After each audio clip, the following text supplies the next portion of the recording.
Well, let's pivot. Let's talk leadership, shall we? hmm You've created a really great leadership team at Solvvy. You're putting it together. When you put together a leadership team, what are qualities you look for while hiring? I think first of all, I think that having any specific template can actually prevent you from seeing a full slate of diverse candidates and diverse opinions and diverse things. So I think you always go into these situations with a very open mind, because oftentimes in talking to people about a potential leadership role with our company or any company, you can learn a lot from even from the people you don't hire, right? So that's number one, is to keep an open mind and go into the process, not completely saying I need somebody who's done this and has this many years of experience and has done exactly this. That rarely is that the best fit. But what I look for more than anything is character. um, and by that, character doesn't just mean that they were straight A students or something like that. I think what it means is that they're the kind of people that you would feel comfortable having at your dinner table, that you would feel comfortable spending time with, having a beer with, or having an in-depth conversation with. So, and if they're the kind of high character people that you would then trust to lead other people, then that's more than 50% of the game, because that's they tend to bring more of their type of people into the company, right? So that's, and character can take many different forms. It's not just one size fits all. The second thing is, I think, true expertise in their domain. I want somebody who is smarter at what they do than I am, and I'm very thrilled about that, because I feel like that means that I can learn from that person. And I think I'm very fortunate at Solvvy that the people we have leading, and leadership is at all levels, all of them are truly experts at what they do, and I can learn more from them than they even know or imagine. So that's number two, is that sort of depth of expertise that I can actually learn from. So I always ask myself, can I learn from this person? Will this person make me stronger and smarter? That's number two. And number three is, I think in these kind of businesses, early stage businesses, one thing that's underappreciated is resiliency. These things rarely are a linear path. They're always up and down. They're bumpy. They can be great one day, exhilaration one day, disappointment the next. And so you have to have people who are resilient. And sometimes an absolutely great candidate, just it isn't the right timing, because at the stage in their life they can't afford to be resilient. And that's perfectly okay. I think it's okay. They may not have the family situation to be in that in an earlier stage company, and so that's okay too. But for us, that has to be the case. They have to be resilient. They have to be able to lead through change, because that's what an early stage company is about. It's about change. So you said, don't just necessarily use a template. And then you talked about all those things. So in the end, does it ultimately come down to a gut feeling? I don't think you can make major decisions like that based on gut feeling, because I think that intuition can be wrong. I think what you do is you put people through a predictable, repeatable process that is fair and equitable, and it eliminates a lot of the biases. We all have biases coming in. We all have presuppositions. So I think what you want to do is you're evaluating for those characteristics, but you're doing it through a process that is less about intuition and more about actually exposing that potential hire of the company to a lot of different people in the company, and having their opinions matter just as much, if not more, than mine. I often say that the most important part of a company is when the CEO or the co-founders no longer have to participate in the interview process for a new hire, because they have full confidence that any slate of people in their company could make that decision as well or better than they would. And so that's not intuition, right? That means that you have a good process. It's repeatable. It's diverse. It doesn't force people into a box, but it's thorough. And big part of being thorough is making sure that we are a good fit for them. It's not about like just trying to convince them to join us. It's like convincing them that it's the right thing to do for them. And so you really have to be respectful of that too, because because it's not just us. They're making a commitment to join us. And so I think you eliminate intuition as much as possible, because intuition tends to be wrong. And it's also what's my intuition? My intuition could be that someone's great, and someone's intuition could be that they're not great. How do you balance that? And you have to actually get to ask why. What do you mean by that? What did you form that opinion? How did you get to that? What questions did you ask them? So having repeatability, you want to ask this. I'll close by saying that, you want to be really fair. You don't want to ask one candidate one set of questions and another candidate a completely different set of questions and try to compare them. It's not the right way to do it. You talked about how, you've made it kind of when you don't have to be a part of that hiring process. One of the things you do really well is you balance what to be involved in and what to leave to other people, what conversations to jump in, what to stay out of. What's your philosophy on that, and how do you decide what you're going to be involved in and what not? I wish I was better at that. I think everybody can keep getting better at that. I think when you're in these earlier stage companies, you tend to want, you start out being involved in everything, and you kind of have to gradually let go. Ideal state is that you're able to let go a lot of things and really focus on the most strategic decisions in the day. And I think the only way you can do that is by hiring. It goes back to the other thing I said, which is to hire people whose expertise is better than yours in a particular area and whose judgment you trust. Right? If I have that, then I don't need to be involved. And I can think of many examples in this company today that areas that 6 months ago I would have had to have been involved. And today I'm thrilled when that person who's now leading that area says, I don't think it's a good idea to have you on this call, because I think that I'll save you for something that I might need you for later, but I can handle this. Boy, that's the best feeling in the world, because not because I don't want to be involved. I would love to be a fly on the wall in that meeting, but the best part of it is that I do not need to be, and I trust that person's judgment to be as good or better than mine to handle the situation. And so that's how you do it. Is you try to, you can get less and less, you can be involved in less and less, and really think about planning and strategy as much as possible. But it's still not perfect. I mean, it's a work in progress. Solvvy is growing very fast. So this is kind of a two-part question. Do you think a company can grow too fast? And then how do you balance growing your staff against projected revenue? I think the report card on this is your customers. How happy are they? As evidenced by their wallets, as evidenced by NPS scores, which we measure, as evidenced by conversations you have with the key stakeholders at your customers. And I think that's ultimately what guides growth the right way, profitable, good, solid growth. Because you can also grow really, I don't think it's the question of when you grow too fast or too slow, because you can grow incredibly fast, but you have a lot of leaky buckets and churn, and maybe the business is, and then you have to resell all these customers, and that's not a bad situation. So a company can absolutely grow too fast if its underpinnings or the foundation isn't strong, and you constantly have to think about, like, what is it that we're doing to keep these customers happy, satisfied, and provide value to them. So I think in terms of growing the staff, I think it's again, you trust your leadership, and you go back and say, what do you need to be to be successful? And the great leaders that you have under working with you, you can ask them the question, if I give you this, what will I get back? And they usually have a pretty good answer.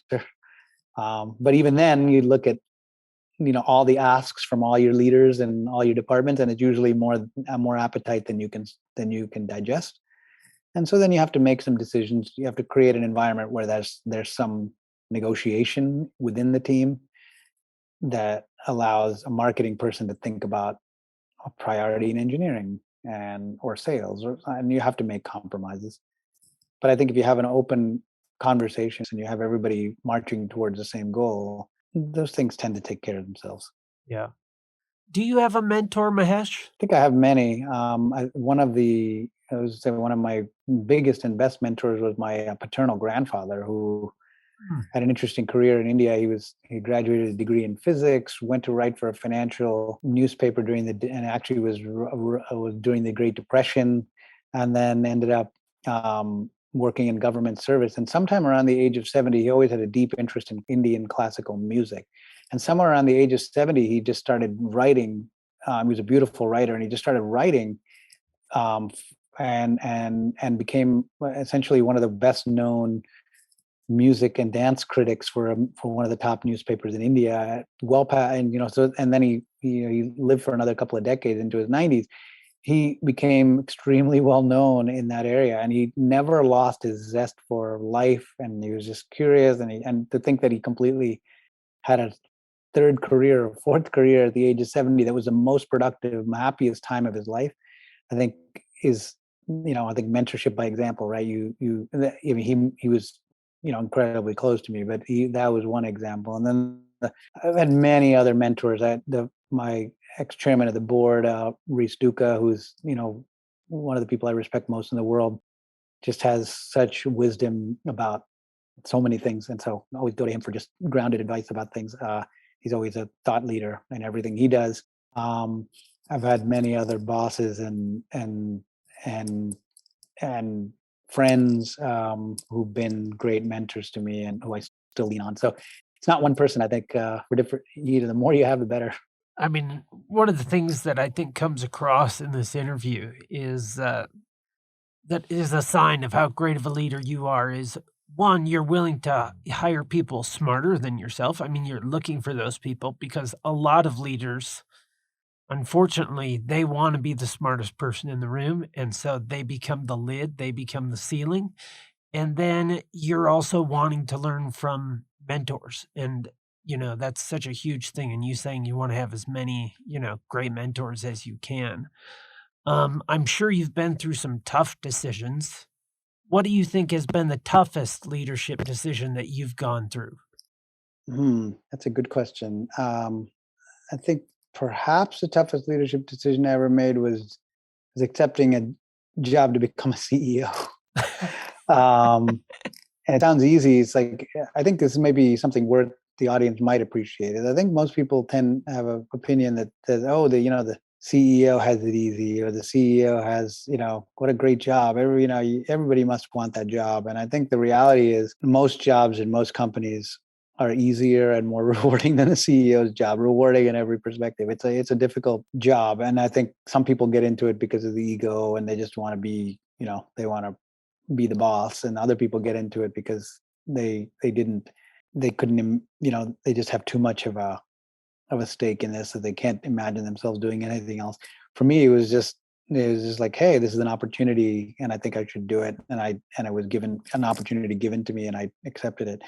But I think that that's probably, it wasn't the toughest decision at the time, but it's the most challenging job I think I've ever held, is being a CEO. And I think it's partly just feel so responsible for everybody. You just feel responsible for delivering what everybody wants, and you're serving multiple stakeholders as a CEO. You're serving your employees, your customers, your investors, your board members, and they all don't want the same things, right?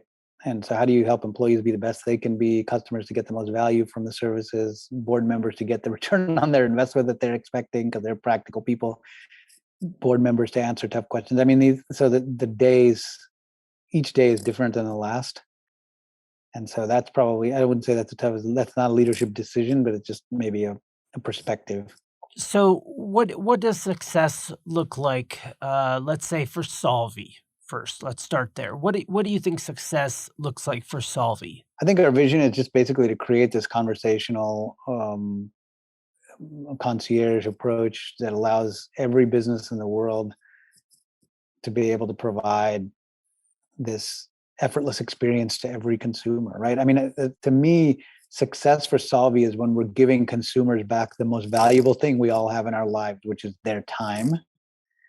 And by doing so, we're delivering maximum value for the businesses. So if we do that well, because it's a SaaS it's a SaaS subscription business that we run, success will manifest itself in all the other metrics: growth, renewals, new logo acquisition, all those things that go into it, and we'll build a very valuable business.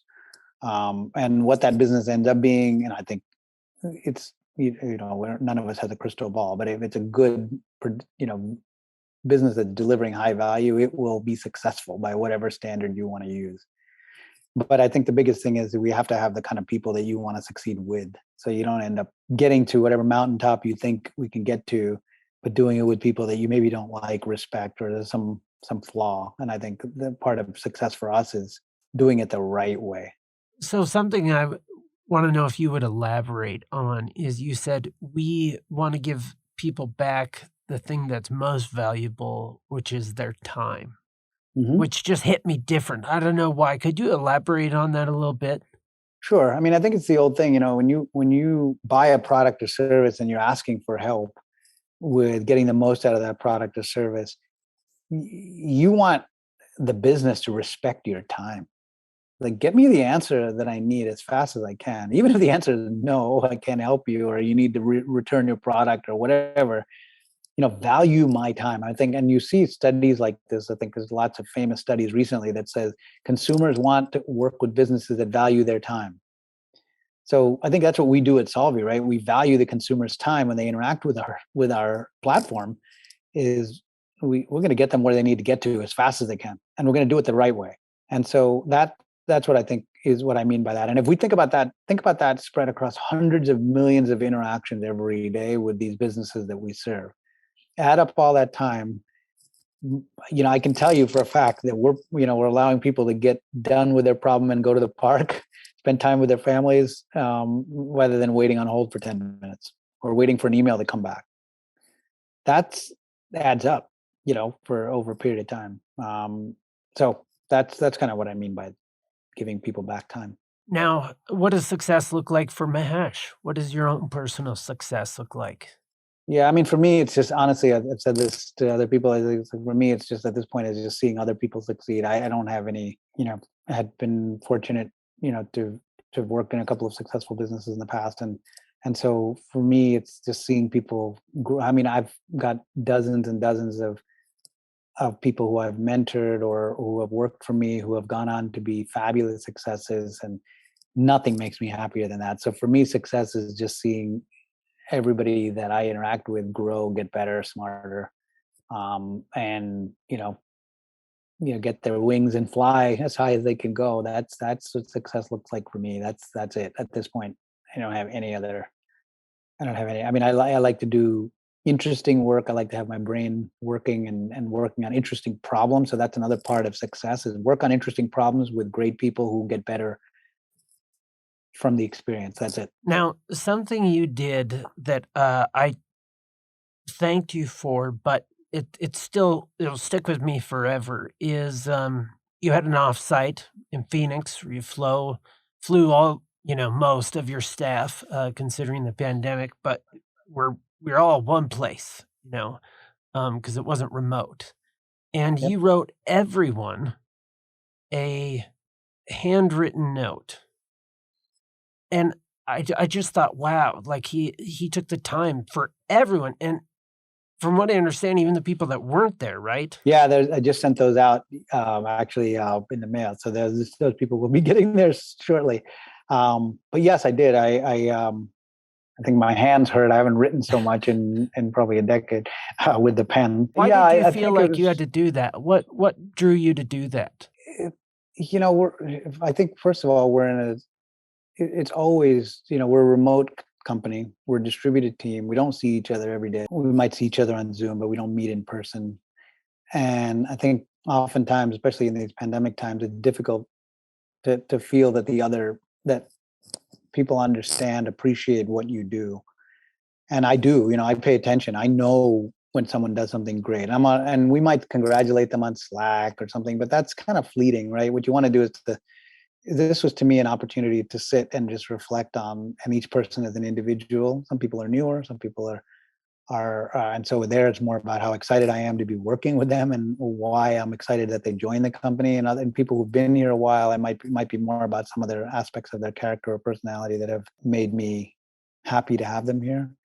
So it's not hard to do. Once you open up a card to write it for some person, the words just flow because if you know the person at all, and you've taken the time to understand them, then it's easy to write a card for them. I don't see that being I don't see that being a big deal.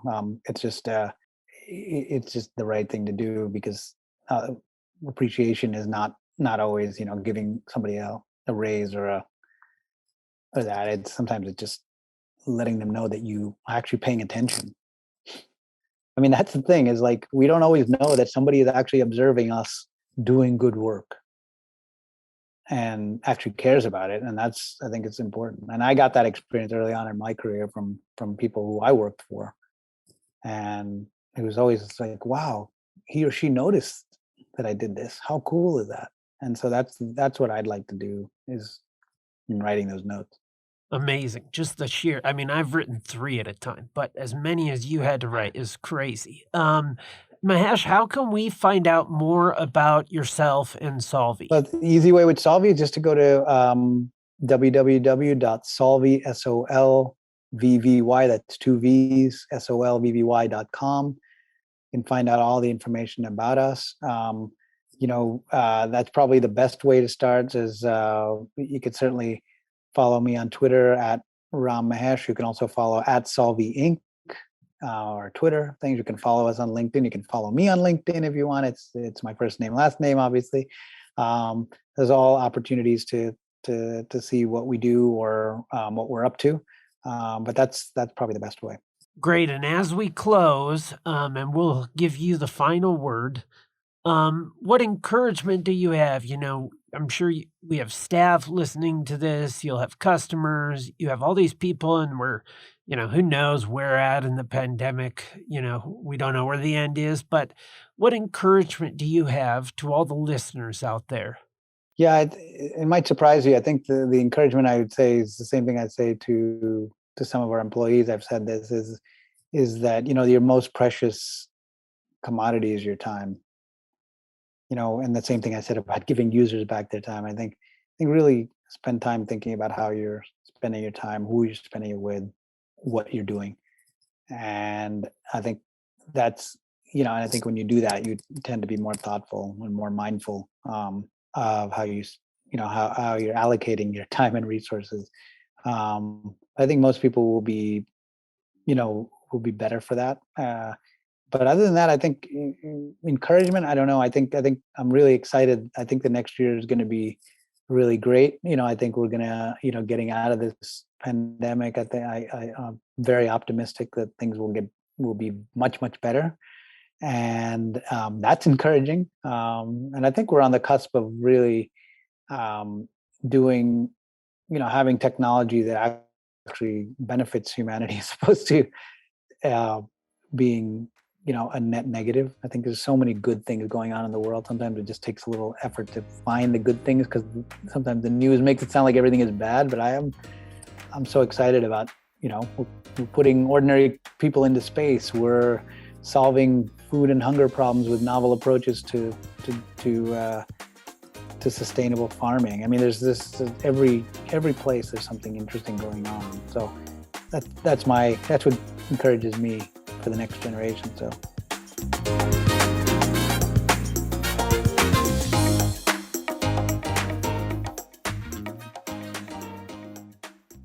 my first name is pronounced correctly, although I never really bother to correct too many people. It's Mahesh. Mahesh. Say You it got it. again. One more time. Mahesh. Mahesh.